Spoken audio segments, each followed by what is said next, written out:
Bendecido mes de la celebración de la Biblia.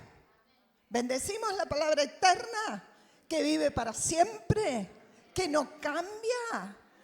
Eso sí se merece un aplauso. Gloria a Dios por su palabra. Gloria a Dios por su palabra. Todos sabemos que es el libro más leído. El libro más vendido también.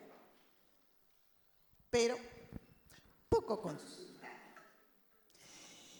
Vivimos en un tiempo en que los conflictos se resuelven en dos vías. La que más me conviene y la que me demande menos esfuerzo. Es un tiempo muy especial el que vive nuestra sociedad. Y es muy difícil encontrar personas que consulten la palabra de Dios para su vida. Y esto pasa entre los cristianos o entre los que se llaman a sí mismos cristianos. ¿Qué quiere decir cristiano? Seguidor de Cristo, seguidor de sus enseñanzas. Así, me parece que no puede ser entre los cristianos. El empresario cristiano que tiene un problemita en su negocio, corre al contador de su confianza. La persona que empieza a sentir un malestar que le preocupa en su cuerpo, corre a su médico de confianza. La familia que empieza a tener problemas vinculares, corre a su psicólogo de confianza. ¿Cuántos corren primero al consejo de Dios, al menos para elegir bien el profesional que los va a atender después y hacer lo que Dios quiere que hagan? Pocos. No es habitual encontrar ese tipo de personas, sin embargo, cuando vamos al consejo de Dios, en su palabra, tenemos beneficios extraordinarios. Lo sabemos aquellos que fuimos. Miren, yo quisiera considerar con ustedes hoy ese valor del consejo de Dios a través de una historia que relata la Escritura, la Biblia, en el Evangelio según San Juan capítulo 8. Es la historia de una mujer que decidió ignorar el consejo de Dios. Conocerlo conocía. Y al ignorar este consejo, transitó el camino más doloroso que jamás habría imaginado. Se empobreció hasta el extremo. Pero después, cuando recibió ese consejo superior, ese conocimiento superior, como nos gusta decir en la actualidad, empoderó su vida. Pero esta vez en serio, porque recibió un poder real devenido del cielo, el lugar donde hay verdadero poder. El compromiso con su pareja se había destruido por su infidelidad. Ya empezamos mal. Pero ella había cometido una infidelidad y había quebrantado con el adulterio el compromiso que tenía con su pareja. Esto la empobreció más. No la empezó a empobrecer, la empobreció más, porque ¿quién recurre al adulterio si ya no está bien? Digamos, no estaría pasando su mejor momento con su pareja, ¿verdad? Si no, no hubiera llegado al adulterio. Así que se empobreció más. No conocemos cuáles podrían haber sido las causas que la volvieron tan vulnerable porque no lo cuenta la Escritura, para tomar una decisión tan errada, no haber tenido algún recurso más sabio para esto. Porque en realidad, en su nación y en su época, estamos hablando del tiempo de Jesús, esta ofensa era muy grave, al punto de que las personas eran condenadas a muerte por lapidación, morir bajo las piedras. Nosotros nos preguntamos, antes de ir a la historia directamente, ¿por qué razón pudo exponerse a un peligro tan grave? ¿Saben que esta pregunta no se hace habitualmente cuando leemos en la Escritura esta historia que ahora la vas a conocer porque te voy a ir leyendo partes? ¿Qué razón la pudo empujar a ponerse en un peligro de muerte, pero tan doloroso? Muerte por lapidación. Está, para colmo, relatada de tal manera esta historia que en su idioma original nos da a entender que no fue por una vez. O sea que este era un acto repetido.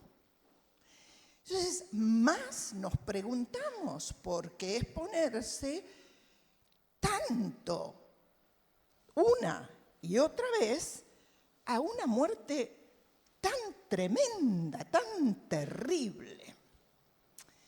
Yo nunca escuché que nadie hablara de estas respuestas que te voy a presentar, porque en realidad son suposiciones. Pero es bueno preguntarnos, ¿podría haber sido una niña abusada? Todos conocemos un famoso modisto que sale a decir públicamente una y otra vez que eligió su conducta sexual actual por los continuos abusos que sufrió de niño. Estos traumas en la niñez, tan graves como el abuso y la violación, pueden llevar a elegir conductas nocivas para la persona. ¿Podría haber estado esta mujer encerrada en un compromiso arreglado por los padres? En el tiempo de Jesús, esto era común, que las familias arreglaran compromisos de este tipo. Y ella tendría un amor grande, enorme, al que no quería renunciar, y lo veía furtivamente.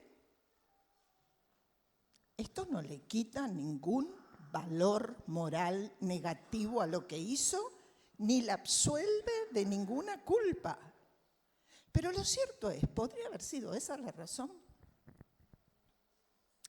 ¿Sufriría algún trastorno emocional que no le permitiera manejar su conducta?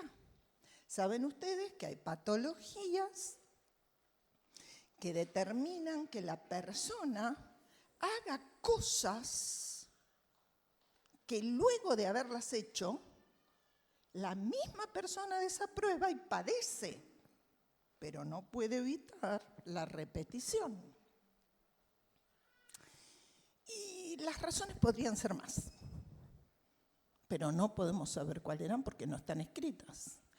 Entonces, ¿por qué dedicaríamos tiempo y esfuerzo para pensarlo, para encontrar algunas de estas razones? Porque aquí, en esta historia, vamos a encontrar la pregunta que es la que tiene la humanidad en su historia y la tiene que resolver, pero no en conjunto, en forma individual. ¿Qué pregunta es esta? ¿Qué dice Dios sobre una vida derrumbada? ¿Qué dice? ¿Qué dice Dios frente a los vínculos rotos? ¿Qué dice Dios frente a las familias disfuncionales, frustradas? Frente a las sociedades violentas. ¿Qué dice Dios? Nos dice la Escritura en el capítulo 8 del Evangelio según San Juan. Entonces, los escribas y los fariseos le trajeron una mujer sorprendida en adulterio. Y poniéndola en medio, le dijeron: Maestro, esta mujer ha sido sorprendida en el acto mismo de adulterio. Y en la ley nos mandó Moisés a apedrear a tales mujeres. Tú, pues, ¿qué dices? Jesús hace silencio, no contesta. Pero yo quiero que entres en la escena conmigo. Viajamos en el tiempo. Cuando Jesús se reunía a enseñar, ¿cuánta gente reunía? Multitudes, ¿verdad? Estaba en el patio del templo. Habría gente que no habría ido a escuchar a Jesús porque no era amiga de Jesús, porque no le caía simpático, pero estaría en el templo. Así que allí había un montón de gente. Y entran estas personas trayendo a esta mujer, que supongo no la traían de buenos modales, con buenos modales. La llevan en circunstancias humillantes. La llevaron retenida contra su voluntad, forzada bajo el poder de la policía religiosa a ser expuesta porque la habían atrapado involucrada con un hombre que no era su esposo en el acto mismo de adulterio. Por un minuto, dejemos este caso de lado. Un momentito, después volvemos a él. Quiero hacerte una pregunta. ¿Alguna vez te encontraste en una situación donde fuiste acusado, acusada, condenado, condenada, sin que te dieran derecho a réplica? Sin que te permitieran expresarte, juzgándote de antemano, exponiendo tu causa delante de personas que no tenían por qué estar involucradas, y con la sensación que después un montón de gente iba a estar opinando libremente y sin derechos sobre tu vida. ¿Te pasó alguna vez?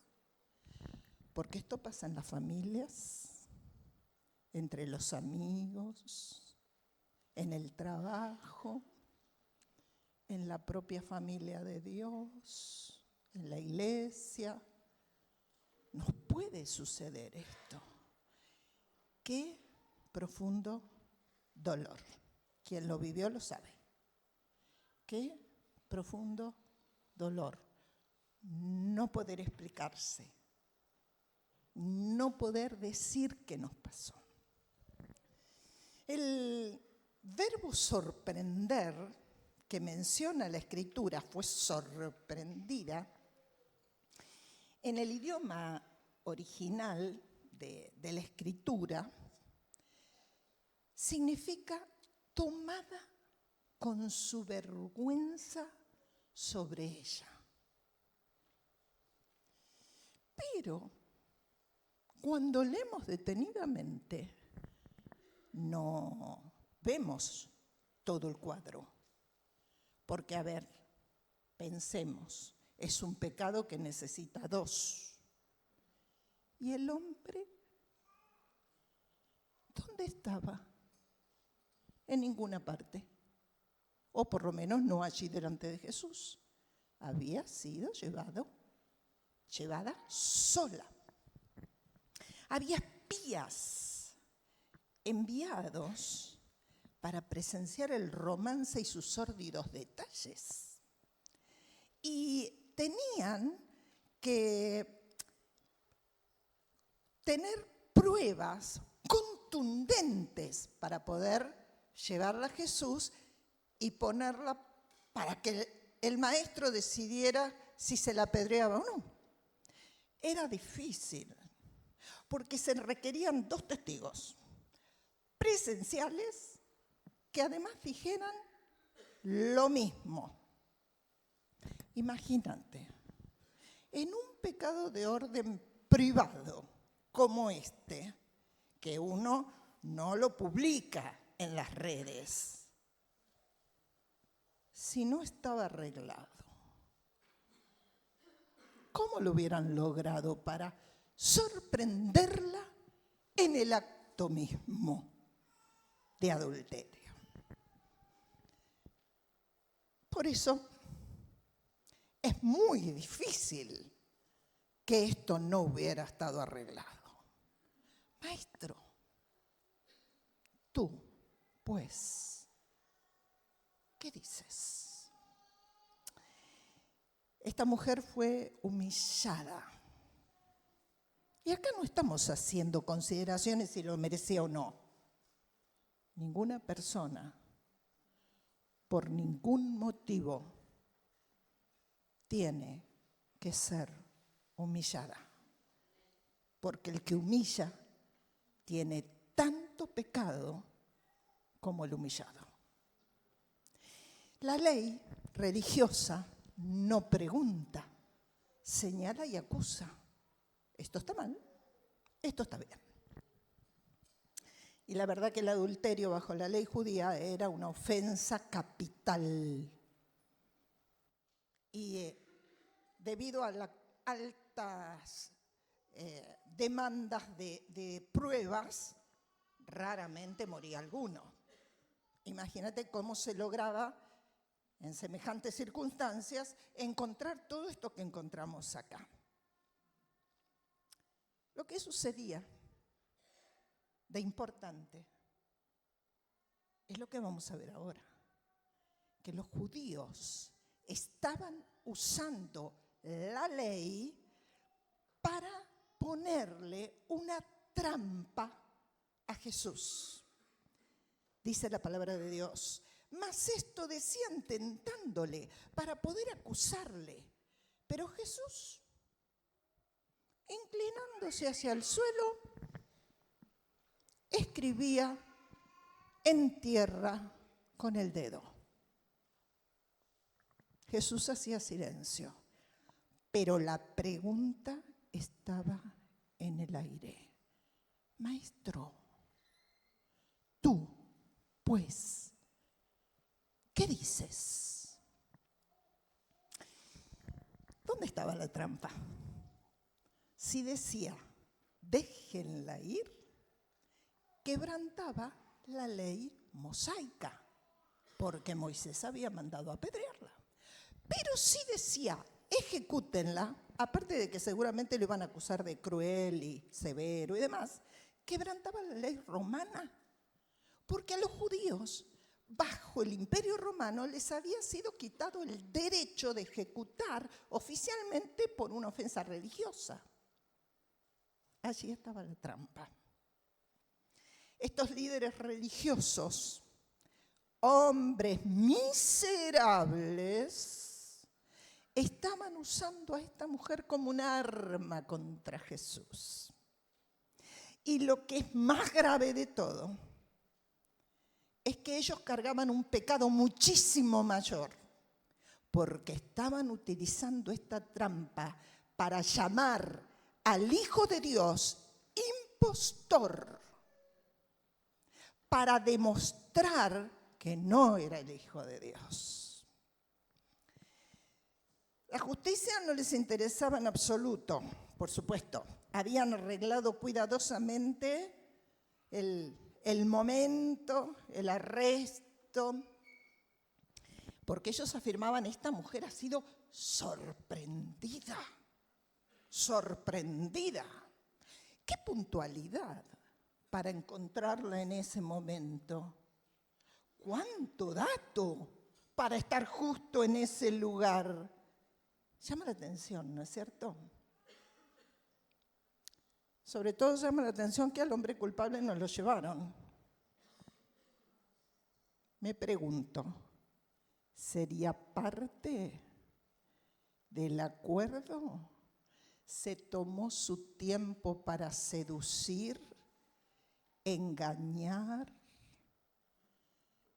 ¿Se hizo todo el cuadro para presentar la trampa a Jesús? No le quita responsabilidad a la mujer. Estamos tratando de ver el cuadro completo, como hizo Jesús. Maestro, tú, pues, ¿qué dices? El Señor estaba inclinado hacia el suelo y con el dedo seguía escribiendo en la tierra. Una respuesta que fue cuidadosa, no apresurada. Una respuesta verbal que no fue inmediata. ¿Cuánto ejemplo de Jesús tendríamos que tomar, no? Qué rápido que somos nosotros para contestar. Sin embargo, con eso que él hizo, con ese silencio, con ese inclinarse al suelo, que lo hizo por 2 veces, según nos muestra la Escritura, abrió un panorama de enseñanza impresionante. Primero, no le sostuvo la mirada a la mujer adúltera. ¿Cómo podría alguno de nosotros, con el pecado claro delante de nuestros ojos, sostenerle la mirada al santo? ¿Cómo podríamos mirarlo a los ojos, sabiendo nuestra indignidad? Y el maestro, identificándose con nosotros, bajó la mirada al suelo. Y esa mujer no fue mirada a los ojos. No abrió su boca. Hizo silencio. No dejó que salieran palabras hirientes que la humillaran más de lo que ya estaba humillada. ¿Qué le iba a decir el Señor que no supiera? Que no se hubiera planteado a sí misma. Ella ya sabía lo que había hecho, pero el maestro no pronunció una palabra ni de juicio, ni una palabra hiriente, ni una palabra con ira, ni levantó la voz. Hizo silencio. Pero en ese tiempo de silencio, midió con justicia tanto a la acusada como a los acusadores. Y en ese tiempo de silencio hubo el tiempo de la reflexión para que tanto ella como los otros tuvieran oportunidad de arrepentimiento. Es por eso que esta historia ilustra de una manera magistral cómo el amor y la gracia de Dios vienen sobre las personas sin violar su propia ley escrita. Porque lo que es error, es error. Lo que es pecado, es pecado. Lo que está mal, está mal. Y Dios no va a cambiar de opinión. Sin embargo, Él sabe tratar con cada uno de nosotros en nuestras propias circunstancias. Yo no sé cuál es la tuya, pero cuando trató con la mía, hizo lo mismo que con esta mujer. Yo no tuve que sostenerle la mirada al santo. Hubiera muerto si lo hubiera tenido que sostener, porque Él es santo. Yo no soy perfecta. No importa el tipo de pecado que te haya tenido que perdonar o que te tenga que perdonar. Él nunca dejó salir de su boca palabras hirientes para mí. Siempre fueron de consuelo, de comprensión, de amparo, de perdón. Hizo exactamente lo mismo y lo sigue haciendo. Y si hoy te enfrentás a Jesús por primera vez, si nunca antes le dijiste a Jesús, yo también necesito ser perdonado, perdonada. Esta es mi situación. Él quiere hacer lo mismo que hizo con esta mujer. Porque para vos, tu vida, quizás puedas llegar a decir, está derrumbada. Y Dios dice, para mí es una vida que puede ser reciclada a nuevo, porque las cosas viejas pasaron con Cristo y las nuevas y ahora todas son hechas nuevas. Es una verdad tan extraordinaria que te quiero contar algo que no le conté a los otros hermanos. Es tan cierta, científicamente tan cierta, que todo nuestro cuerpo cambia sus células, todas, cada 7 años. O sea, si vos me das la mano hoy, dentro de 7 años, la mano se va a parecer porque la célula tiene memoria, pero no es la misma mano, está hecha nueva. Esto vaya para todos aquellos que tengan algún dolor en el cuerpo o en el alma y sepan que en Cristo están hechos a nuevo. Gloria a su nombre, gloria a su nombre. Bendito, bendito, bendito, bendito. Jesús fue humillado y expuesto públicamente como esa mujer, solo que sin culpa lo hizo por nosotros. Y lo que escribió en tierra no se sabe. ¿Por qué? Porque el mismo verbo escribir se puede traducir dibujar. Así que pudo estar haciendo triangulitos, circulitos, cuadraditos, rayitas o escribiendo. Y yo sé que hay muchas teorías sobre qué pudo escribir. He leído por lo menos más de media docena. Yo te quiero contar la mía. Como no sabemos qué escribió, ¿no? La mía es que primero escribió el nombre del pecado, cuando se inclinó por segunda vez. Sobre ese nombre escribió Jesús, su nombre, y borró para siempre el pecado, el que Él iba a pagar en la cruz del Calvario, el tuyo y el mío. Bendito Dios. Si es para el Señor, más fuerte ese aplauso. Si es para su gloria, más fuerte el aplauso.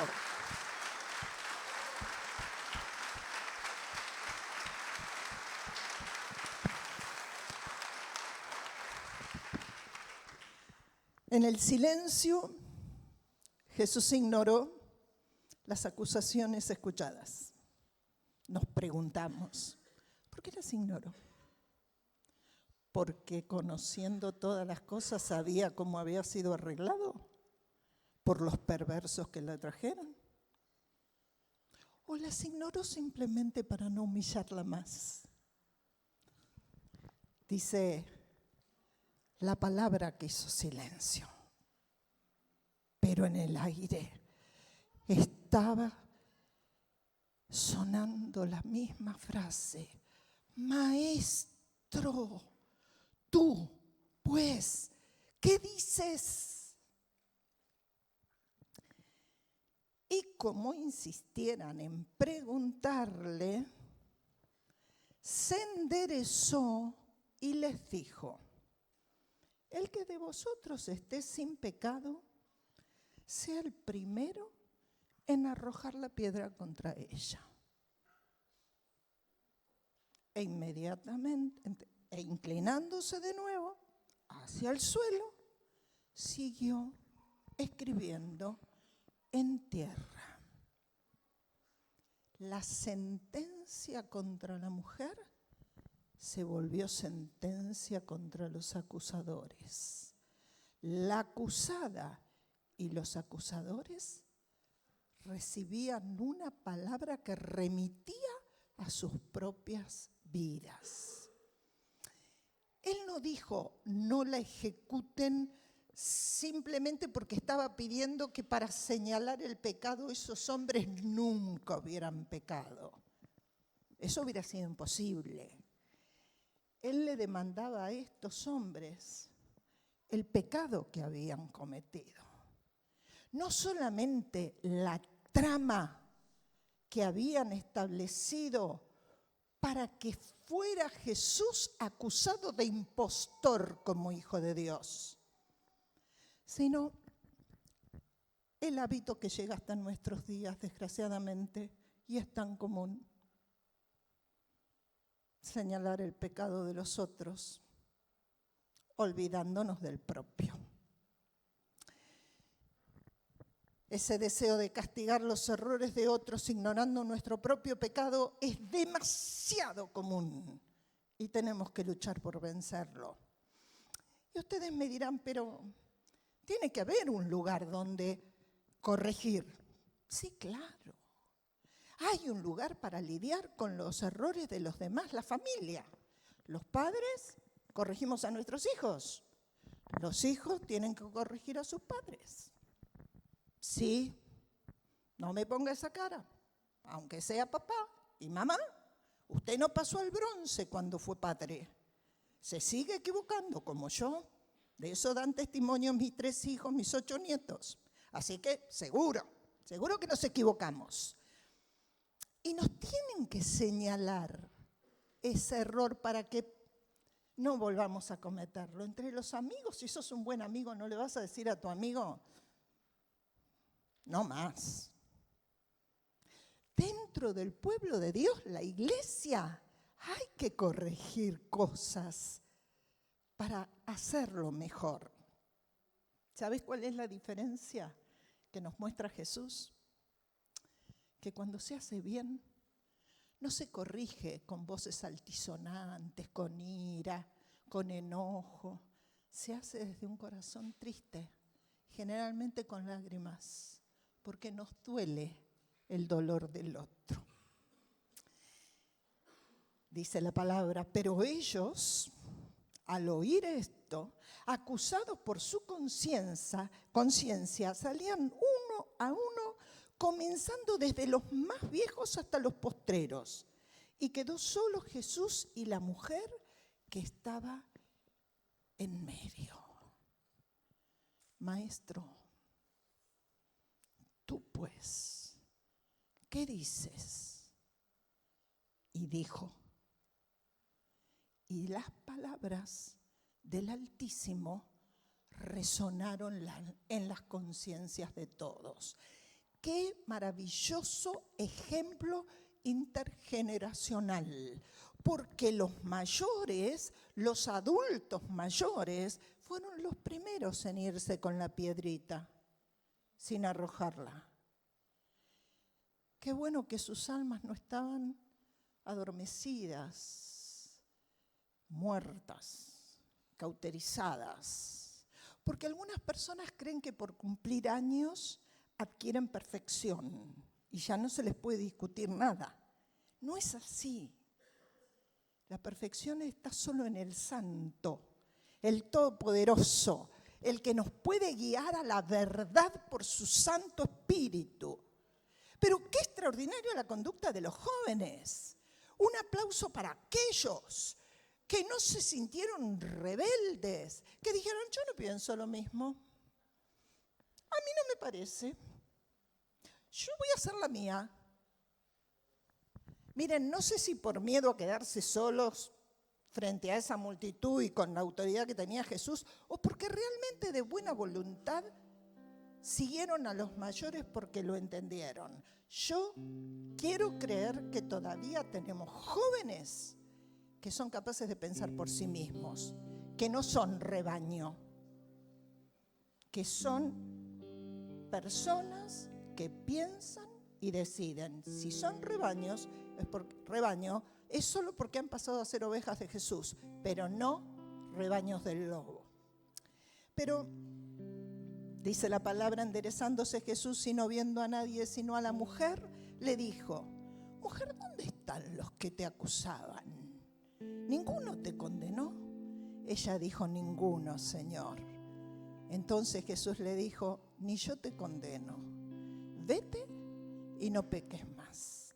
Con estas palabras abrió una ventana impresionante de oportunidades.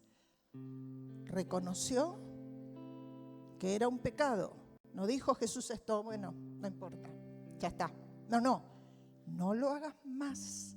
Pero le dio una palabra maravillosa: vete. Hoy te la está diciendo a vos, querido, querida.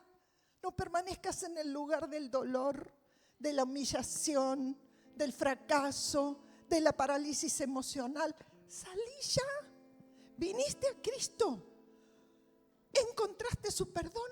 Basta. Empecemos nueva vida. Vete, vete.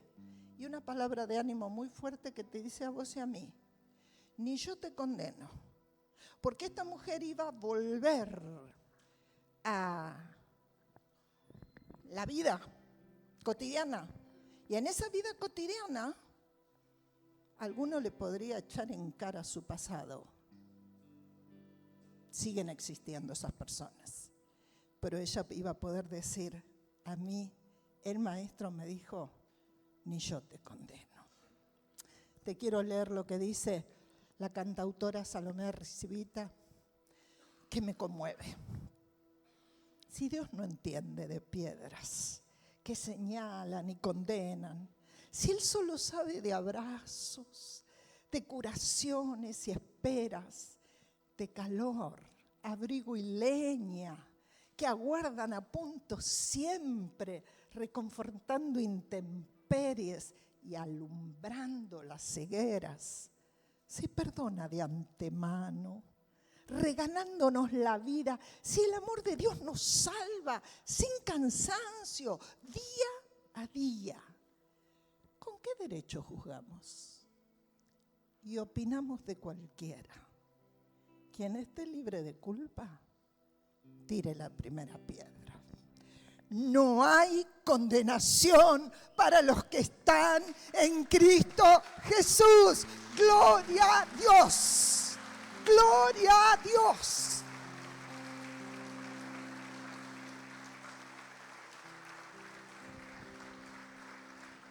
Qué extraordinario es nuestro Dios. Qué extraordinario. Me conmueve tener un Dios que me amó tanto. Pero ¿sabes una cosa? Entra en la escena. Había mucha gente. Jesús termina de decir esto y no desaparece la gente. Unos con la piedra para un costado, los otros para el otro lado. Allí Jesús y la mujer. Esta mujer se tiene que levantar y dar la vuelta. Y yo llamo esto el corredor de la vergüenza. Porque esa mujer tenía en Jesús el punto de partida, pero aún un presente muy difícil de atravesar. Iría entre los murmullos de las personas, alguno que levantara un poquito más la voz y la insultara, que le gritara su pecado. Ella tuvo que atravesar esto. Allá adelante estaba la meta, una nueva vida. Pero ¿dónde la encontraron? En el acto mismo de adulterio. ¿Habrá sido su casa? Si fue así, volvió a una habitación revuelta, que la acusaría y le recordaría el momento vivido. ¿La habrán arrancado de ahí envuelta en una sábana con algún harapo encima? Yo digo que no debe haber tenido tiempo de peinarse. Y la echaron ahí en medio de la multitud, delante de Jesús. Y ahora tenía que regresar a vecinos, amigos, familiares, que tal vez también levantarían su dedo para decirle: ¿en qué vergüenza nos pusiste? Aquí es donde vuelve a resonar la palabra: Maestro, ¿tú pues qué dices? El maestro te dice: restaura como restauré yo. No vuelvas a levantar lo que yo enterré a alto precio, mi sangre. No señales, no levantes tu dedo. Y a vos que quizás, no en el caso de esta mujer, en cualquier otra situación de vida, que te puedas sentir acusado o acusada, que tu pasado, que tu tiempo de tránsito en el corredor, que es el tránsito de la restauración, el presente, no te olvides nunca las palabras de Jesús. Si llegaste hasta Él, si le pediste que fuera tu Salvador, que perdonara tus errores, que te hiciera un hijo, una hija, que anotara tu nombre en el libro de los cielos, ya no en tierra. Si escribió su nombre sobre el pecado, escribe tu nombre en el libro de los cielos y lo escribe con su sangre. Ni yo te condeno, te dice el Señor. Toma esas palabras y salí del lugar que tanto dolor te causó. Si vos fuiste a Cristo y por algún motivo perdiste el rumbo, olvidaste el camino, volvé a Él. Decile: Señor, mira cómo estoy. Por favor, necesito que me sanes el alma y me perdones el error. Y a cada uno de nosotros, los que tal vez decimos: bueno, nosotros sí, ya hicimos todo el trayecto y volvimos más de una vez a ser sanados. Yo te invito a que te deshagas de las palabras piedra, a que te deshagas de las justicias lejanas y frías, de las verdades a ciencia cierta, y que te decidas a ser un restaurador, una restauradora, que no es que necesitas solamente saber lo que es pecado y lo que no lo es. Para eso estamos todos capacitados. Que necesitas saber caminar con la persona a ser restaurada, el corredor de la vergüenza, para que no desmaye por cansancio, por angustia, por acusaciones de otros, y le ayudes a comenzar una nueva vida. Oramos, ¿sí? Bendito y santo Dios, Señor de señores, el Altísimo que gobierna en los cielos y en la tierra.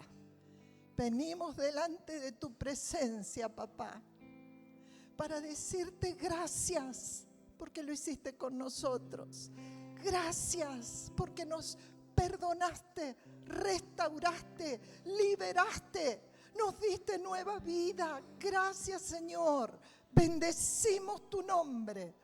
Te rogamos que nos ayudes a ser restauradores de otras vidas, para que todos se encuentren en el trono de la gracia, el socorro necesario en el momento oportuno que cada uno necesite, porque te lo pedimos en el nombre de Jesús. Amén y amén. Dios te bendiga, querido, querida.